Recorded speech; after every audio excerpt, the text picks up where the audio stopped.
जब आप प्रेजेंटेशन दे रहे हो ना, उसकी जो स्पीड है वो बहुत ज्यादा ऐसे भी नहीं हो और ऐसे मरी भी नहीं हो, उसकी गति ऐसी हो जिसमें पकड़ में आए। और गति किस रूप में, चाहे बोलने की हो चाहे चलने की हो। अगर आप स्टेज पे हो तो स्टेज का मोमेंटम, अब या तो चलेंगे नहीं और कि भाई चलना चाहिए, तो रुको भाई, लीडरशिप में बहुत जबरदस्त ताकत। लीडरशिप के 21 गुण होते हैं, उसमें से मैंने 5 तो बता दिए, आपको 6 और बाकी है, ऐसे थोड़ी करूंगा।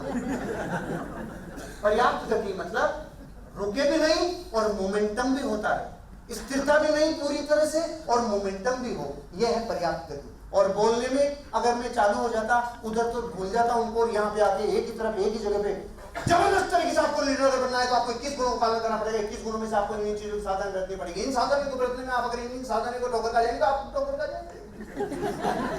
तो वो तो उठ के चले जाते ना आप, हाँ ये भी चले जाते। पर्याप्त गति आपके वर्ड्स की, आपकी खुद की मोमेंट है। आप जो संवाद करेंगे उसके अनुपात में बैंक में बैलेंस आएगा, उसी के अनुपात में आपके घर की कीमत तय होगी, उसी के अनुपात में आपके बच्चों की शिक्षा आएगी, उसी के अनुपात में आपके सपने पूरे होंगे। इसलिए मैटर को थोड़ा सा समझना, एक एक चीज इंपॉर्टेंट है जो आपकी लाइफ में आप इस प्रेजेंटेशन को जब भी दोगे। तर्कपूर्ण क्रम होना चाहिए, सीक्वेंस ऐसी होनी चाहिए जैसे बच्चा जन्म गया, शिक्षा लेनी, शादी होनी है, तो इसके बाद तो फिर यहाँ जाना ही है और फिर फाइनली आए, ये क्रम है ना, ऐसा क्रम। अब जैसे यहाँ शुरुआत शादी से होती, फिर ये मरता पहले, फिर बाद में जन्मता, ऐसे क्रम थोड़ी है।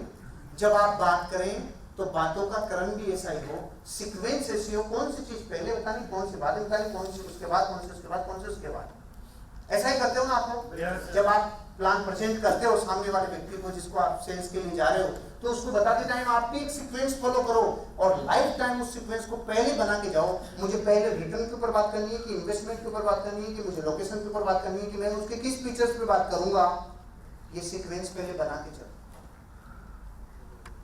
स्वर में परिवर्तन, मैंने पहले भी 2 बार आपको इसका एग्जांपल दिया।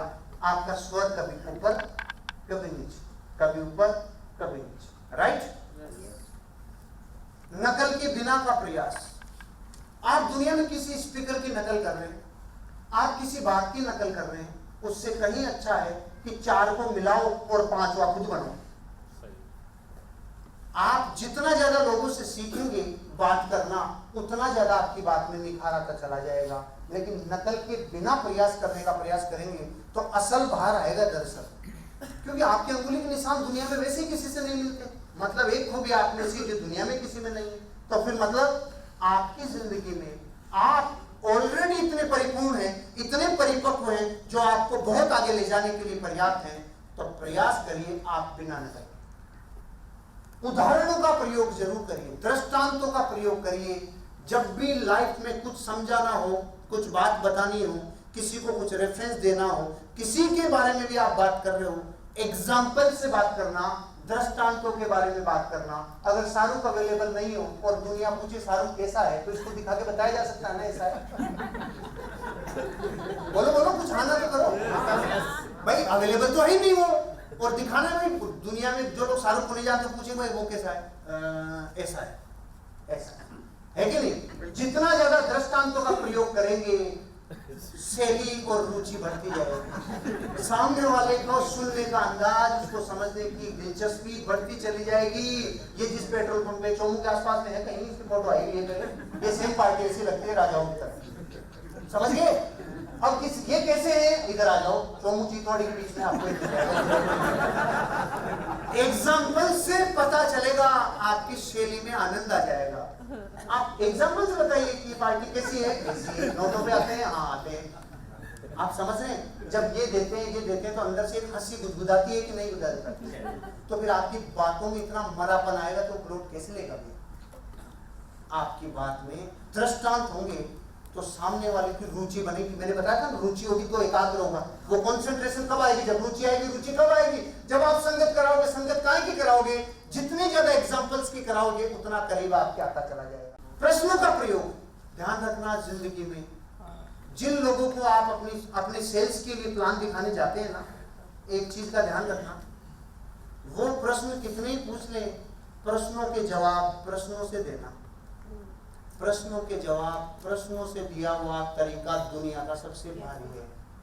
प्रश्न का जवाब प्रश्न से दीजिए, सवाल भी जवाब है। ये किताब को रट लीजिए। अगर आप सेल्स की दुनिया में कामयाबी चाहते हैं, सवाल भी जवाब है। एलन पीज जिसके राइटर हैं, इसको रट लीजिए, सवाल भी जवाब है। ये प्रश्नों का प्रयोग का, उसमें पूरा लगभग 2 घंटे में पूरी होने वाली बुक है। पूरी एक्सरसाइज दी हुई है कि प्रश्नों के जवाब प्रश्नों से कैसे पहुंचते हैं। उसमें प्राइमरी मोटिवेटिंग फैक्टर भी लिखा हुआ है, प्राथमिक प्रेरणादायक कारण भी। उसमें 5 प्रश्न भी लिखे हुए हैं। वो पढ़े बिना मैं यहाँ एक्सरसाइज नहीं कराऊंगा आपको। उस बुक को पढ़ने के बाद आप अपनी लाइफ में बहुत आगे जाएंगे, क्योंकि सेल्स में सीधी बढ़ोतरी होगी आपकी। प्रश्नों का प्रयोग, प्रत्यक्ष कथन, मैंने आपको बताया डायरेक्ट स्पीच। जब जब आप सीधी बात करेंगे और सीधे शब्दों में बात करेंगे तो इफेक्ट ज्यादा करेगी जो प्रत्यक्ष कथन होंगे। अब एक इंपॉर्टेंट, आप जब स्पीच दे रहे हो, आपकी जो बात है ना, उसमें एक विनोद होना चाहिए। विनोद क्या होता है? उसमें एक गुदगुदाहट होनी चाहिए। आपकी बात में बहुत ज्यादा गंभीरता नहीं होनी चाहिए। गंभीरता अगर हुई तो 1.5 घंटे की पिक्चर में आजकल आदमी 3 बार उठता है, उठता है नहीं उठता है। और आप जब प्रेजेंट करोगे अपने ट्रेनिंग्स, अपने सेमिनार, अपनी मीटिंग, तो 5 घंटे भी चलेगी, 10 घंटे भी चलेगी। तो बातें अगर बोरिंग हुई तो रिजल्ट नहीं आएगा।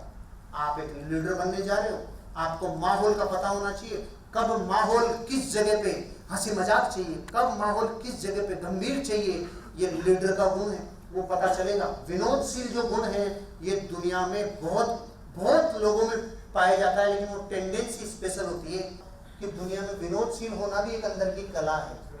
तो पहले तो बता देता हूँ विनोदशील कैसे हो सकते हैं, कैसे रिजल्ट लाओगे, और फिर मैं लंच के बाद आपको बताऊंगा विनोदशील होने के लिए आपको कौन सा नेचर डेवलप करना है।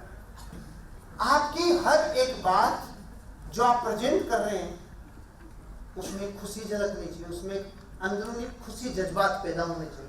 जब आप अपनी लाइफ में प्रेजेंटेशन दे रहे हो ना, तो यहाँ तो चित्र दिखा रहा हूँ, आपकी बात में आना चाहिए, आपकी बात में खुशी होनी चाहिए सामने वाले को।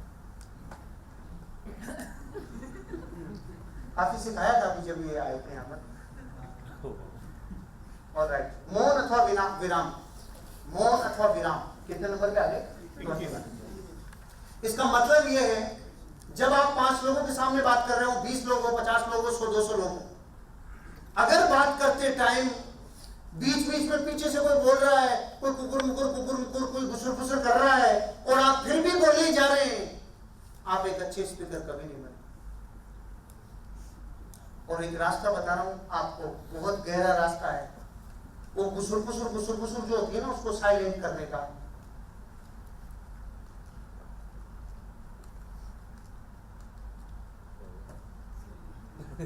ये रास्ता कौन सा?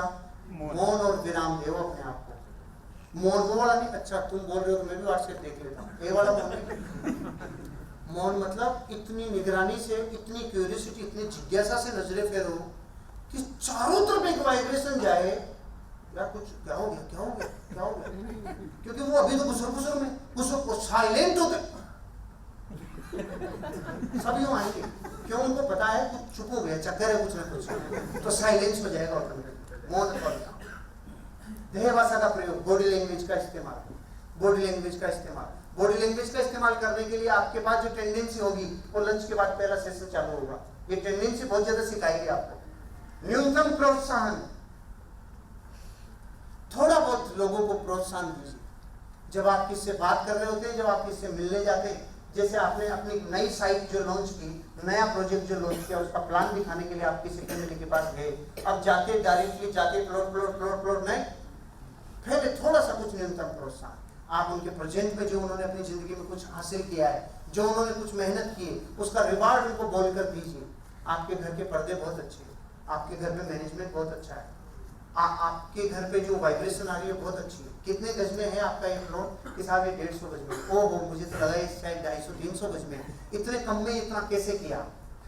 दरअसल पूरी दुनिया के कान तरस गए ये सुनने के लिए कि उन्होंने जो किया वो अच्छा है। 5000 वर्षों से ये कहने वाले तो गायब हो गए और ये कहने वाले मिल गए। ये तूने रसोई कहाँ बना दी गटर की जगह?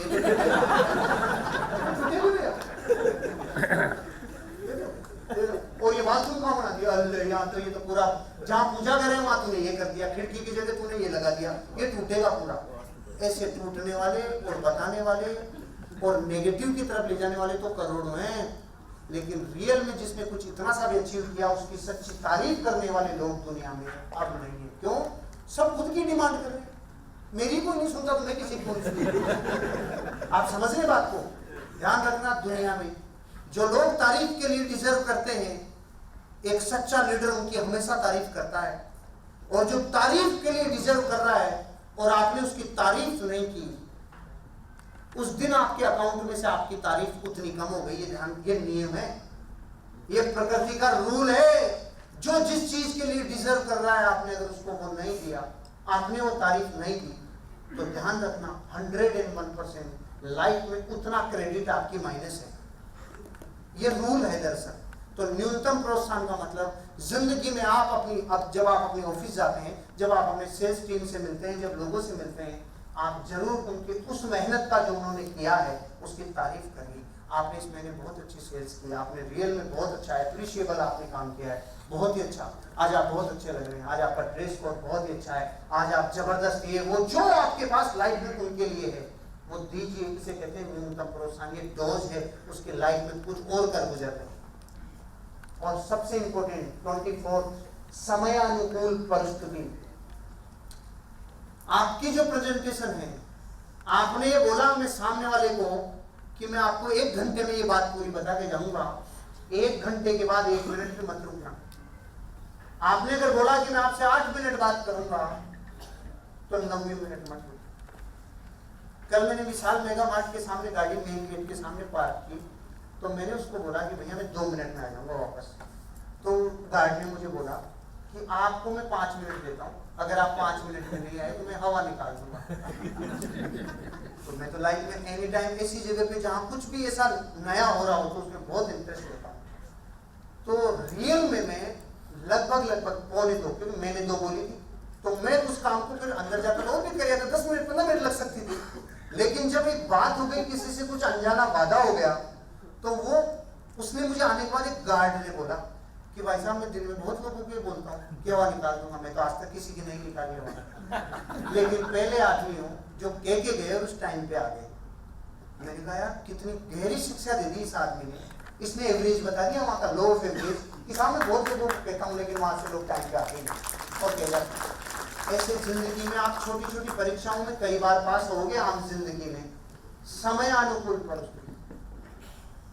मैं 20 साल हो गया जिंदगी में, मैं 20 वर्षों में जिंदगी में कभी टाइम की अकाउंटेबिलिटी को मिस नहीं।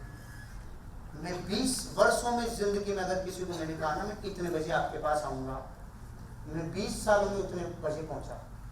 मैं 20 सालों में किसी से वादा किया, मैंने 700 किलोमीटर दूर भी अगर ये वादा किया 20 सालों में पिछले में कि मैं कल सुबह 10:30 बजे आपके पास पहुंचूंगा, तो वो लोग अपनी घड़ी मिला लेते थे, जैसे मैं पहुंचता था वो घड़ी को सही कर लेते थे, टाइम 10:30 हो गया। ये 20 वर्ष मेंटेन किया। इसका मजा क्यों आता है? जब भी ऐसा कहता हूं तो 2 लोग तो मोटिवेट होते होंगे कि यार ये कर सकता है तो मैं भी कर सकता हूं। 20 साल करने के बाद कह रहा हूं, मैं जीवन में कभी कहीं लेट नहीं हुआ। मैं अगर जिंदगी में लेट हुआ होगा तो लोगों ने समझ लिया होगा आज हॉस्पिटल में भर्ती हो गए, नहीं और कोई चारा नहीं था। लेकिन मैं लाइफ में कभी वादा नहीं तोड़ा, कभी जिंदगी में अकाउंटेबिलिटी को ब्रेक नहीं किया। इसलिए मैं आपको कह रहा हूं आपको भी ऐसा बनना चाहिए था। मुझे आज कहा गया था 10 बजे ट्रेनिंग है, मैं यहाँ 9:45 था। आप भी यहाँ लगभग 10:15 10:30 थे। आप लोग तो टाइम पे आए, हमने जल्दी शुरू कर दिया। कहना मैं ये चाहता हूं, दरअसल प्रकृति कुछ ऐसे अंक देती है जो जिसकी मार्कशीट फिजिकली कहीं दिखती नहीं है। और टाइम मैनेजमेंट आपकी जिंदगी की सबसे महत्वपूर्ण बात है, टाइम मैनेजमेंट। मैं इसे बहुत सारे वर्कशॉप करता हूँ, जो करता हूँ 3 बजे सुबह। कितने बजे? 3 बजे। और 3 बजे क्यों करता हूँ? गधोर घोड़ों में पहचान करने का और दूसरा तरीका ही नहीं। 3 बजे कौन आएगा सुबह? और वो भी सर्दी की जनवरी में गंगा सिंह जी, वही आएगा जिसको अपना ड्रीम की उछाल इतनी है जो रात को 3 बजे भी अकाउंटेबल रहेगा। अगर अकाउंटेबल रहोगे तो मैं आपसे वादा करता हूँ, आपने किसी भी अपने प्रोस्पेक्ट को अपने प्लॉट के दिखाने के लिए गए हो, अपनी साइट पे विजिट कराने गए हो, आप टाइम के अकाउंटेबल रहो। मेरा वादा है आपसे, 5 साल बाद आपकी जिंदगी में जो बैंक में बैलेंस होगा उसका 90% कारण आपकी टाइम अकाउंटेबिलिटी रहेगी। ये गहरी बात है।